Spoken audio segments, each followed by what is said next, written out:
누군가 저에게 다음과 같은 질문을 던진다면 저는 다음과 같은 단어를 내밀어 볼 것 같습니다. 향후 AI, 머신러닝과 관련해 유망할 것으로 보이는 이 GPU 관련 기업들의 엄청난 가치 상승. AI와 머신러닝이 점점 그 범위를 넓혀가며 거대한 수요를 창출해가는 동안 GPU 기업들에 투영된 미래 기대들은 조금씩 현실이 되어가겠죠.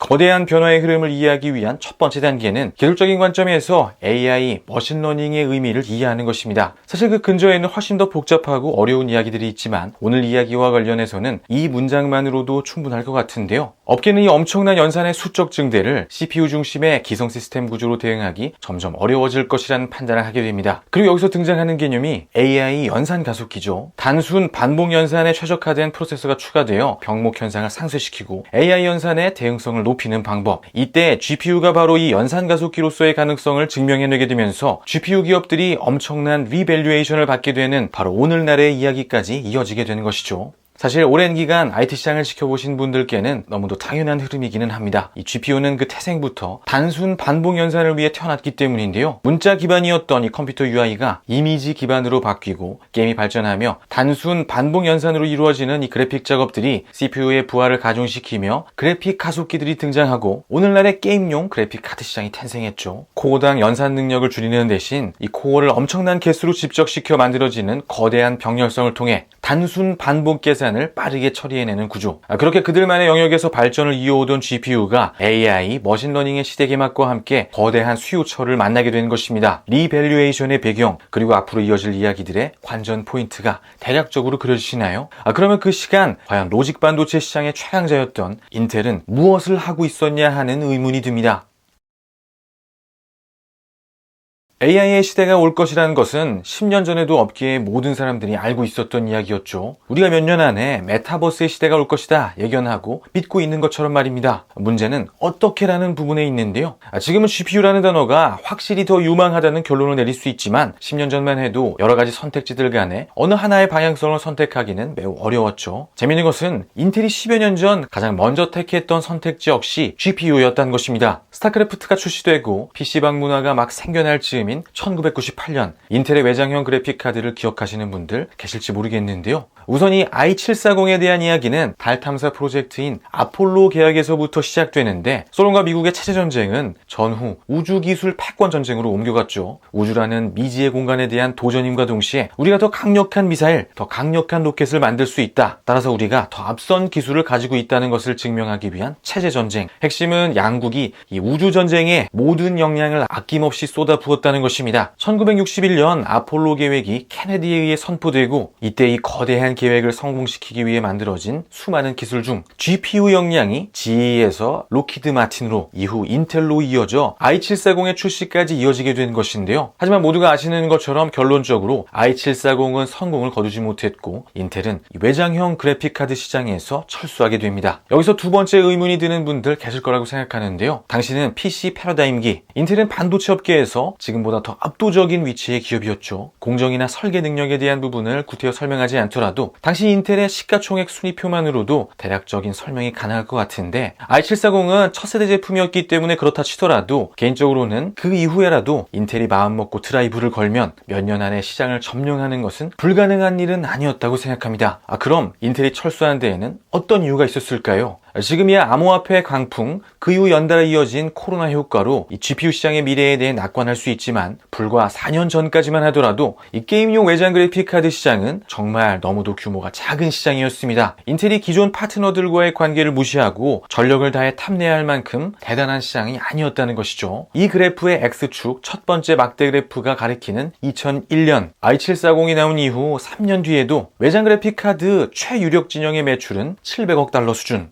그리고 여기에 만약 인텔이 이 GPU 시장에 뛰어들었더라면 공급 증가로 인한 추가적인 가격의 하락이 있었을 터 나눠먹을 수 있는 시장의 파이는 이보다 더 줄었을 것이고 CPU 시장을 두고는 일종의 동반자 관계인 이 GPU 기업들과의 관계 역시 악화되었었겠죠. 정리해보면 당시 인텔의 첫 번째 이 외장형 그래픽카드 시장 진출 시기에 인텔은 도전을 위한 기술적 토대를 갖추었고 충분한 재정적 펀더멘털도 갖추었지만 가장 중요한 시기가 맞지 않았습니다. 이 시장은 인텔까지 3명의 플레이어가 나눠 가질 만한 그런 규모가 못 되었던 것이죠. 여기서 핵심은 그래서 그냥 그대로 인텔이 이 GPU 시장을 포기해버렸는가 하면 그렇지 않다는 것입니다. 우선 당시 인텔은 외장형 그래픽카드 시장에서 철수하는 대신 CPU 안에 들어가는 내장형 GPU인 iGPU를 통해 GPU 기술 개발을 이어갑니다. 동시에 인텔은 좀 더 장기적인 관점에서 전략을 재정비하는데요. GPU 시장으로 무리한 재진격보다는 장기적인 관점에서 결국 이기는 그림을 만들어내기 위한 제반 작업들, 다음과 같은 단어들이 그 이후에 인텔 전략 방향들을 설명해 주죠. 그렇게 비어있던 퍼즐들이 하나씩 채워지고 결국 인텔은 AI라는 GPU보다 더 궁극적인 목표를 기준으로 가장 완성된 대응력, 가장 안정적인 포트폴리오를 가진 로직 반도체 기업이 되었습니다. 아마도 지금 형세를 두고 인텔이 저평가받는 것은 AI가 아닌 이 GPU라는 단어를 기준으로 현재 상황을 평가한 탓일 텐데, 결국 더 궁극적인 단어는 AI라는 관점에서 보았을 때 GPU는 하나의 수단일 뿐, 장기적인 관점에서 조금 다른 평가가 가능하다는 것인데요. 그리고 이 이야기를 구태여 오늘 다시 꺼내게 되는 것은 마침내 남아있는 이 GPU 시장을 위해 올해 인텔이 다시 2차 진격을 시작하기 때문이겠죠. i740 이후 수십 년의 시간 전선을 물려 iGPU를 만들며 조금씩 가다듬어온 이 GPU 설계 역량에 여전히 압도적인 재정적 펀더멘털, 여기에 라자 코두리를 비롯한 업계 최고의 테크니션들이 가세하며 그때보다 더 강력한 기술적 기반을 마련한 인텔, 그리고 무엇보다 중요한 것은 시기입니다. GPU 시장의 엄청난 양적 성장 이후 공급 부족이 극에 달한 상황, 제3의 플레이어가 진입하기 위한 최적의 기회가 바로 지금 GPU 시장에 열린 것인데요. 그렇게 GPU 시장 진입을 위한 모든 조건이 갖춰지는 시간, 마침내 인텔은 2차 진격을 시작합니다. 아직 AI 시장의 본격 개화까지 충분한 시간이 남아있는 지금, 아직 인텔 역시 그 수혜를 받을 수 있다는 것, 조만간 찾아올 인텔의 리밸류에이션의 시간, 그것을 증명하기 위한 인텔의 첫 번째 카드 알케미스트가 등장할 시간입니다.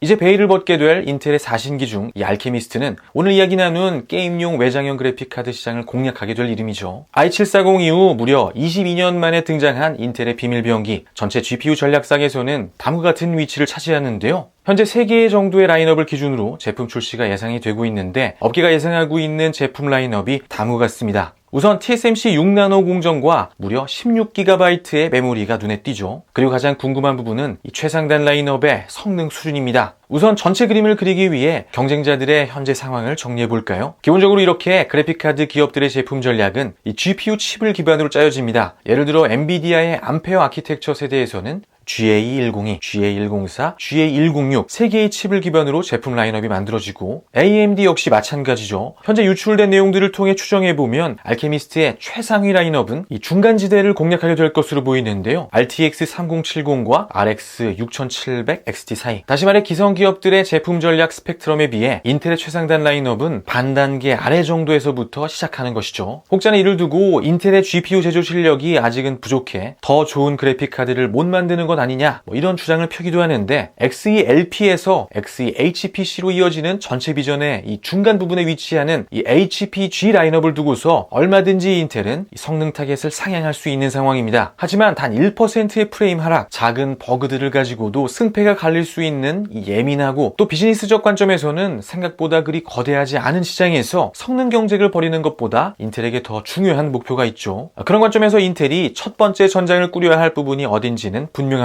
기성 GPU 기업들에 맞서 인텔이 첫 번째 전장을 꾸려야 하는 최적 지점, 구태여 특정 브랜드의 그래픽카드를 사용할 필요가 없고 충분한 정도의 그래픽 성능이 필요한 대다수의 소비자가 포진한 곳, 그리고 이 지점에서는 지금 현재 인텔이 가지고 있는 이 CPU 시장의 영향력이 고스란히 비교 우위를 만드는 승리 공식으로 녹아들 수 있습니다. 바로 다음과 같은 문장들로 그 매트릭을 정리해 볼 수 있는데요. 지금까지는 이 앞부분의 이야기를 함께 나눴죠. 그리고 이제 이 뒷부분의 이야기를 나눌 차례입니다. 22년 만에 다시 GPU 시장 진출에 나서는 인텔, 그들이 준비한 첫 번째 전투의 승리 전략을 완성시킬 단어, 다음 이야기는 인텔 딥링크에 대한 이야기로 이어집니다.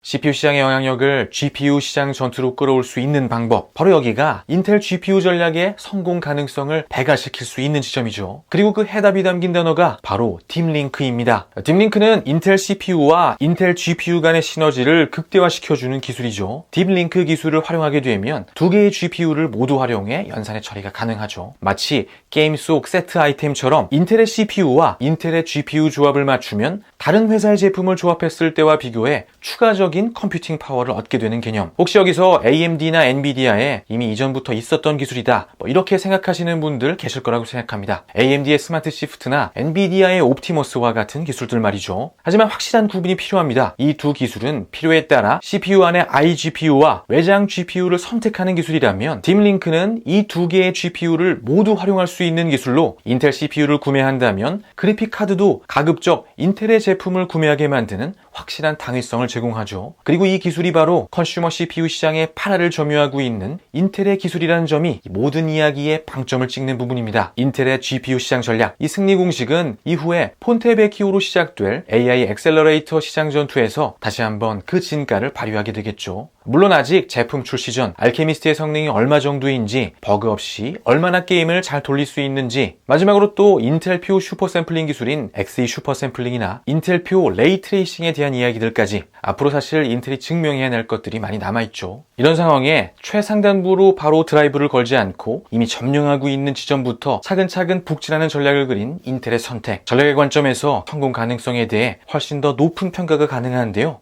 이곳에서의 싸움은 확실한 승산이 있습니다. 구태여 기성 브랜드를 활용해야 하는 특별한 이유가 없는 시장. 이곳에서 인텔은 인텔 CPU를 선택했다면 인텔 GPU를 선택하게 만드는 당위성을 준비해왔죠. 그렇게 파랄에 가까운 CPU 시장에서의 영향력이 함께 GPU 시장에서의 승리 공식으로 승화되는데요. 그리고 이곳의 전투를 더 가능성 높게 전망하게 만드는 것은 이 시장의 절반 이상은 아주 오랜 인텔의 동맹들이 이 구매의 선택권을 쥐고 있는 OEM 시장이라는 점. 다시 말해 이미 반쯤 이겨놓고 시작하는 전투라는 것이죠. 인텔이 준비하는 첫 번째 전투에 대한 대략적인 전략들이 정리되시나요? 지켜지는 펀더멘털의 우위, 기반 기술의 강화, 그리고 가장 중요한 시장 상황까지 AI 시대의 초입, GPU 기업들이 받았던 그 엄청난 리밸류에이션, 이제 인텔의 차례입니다.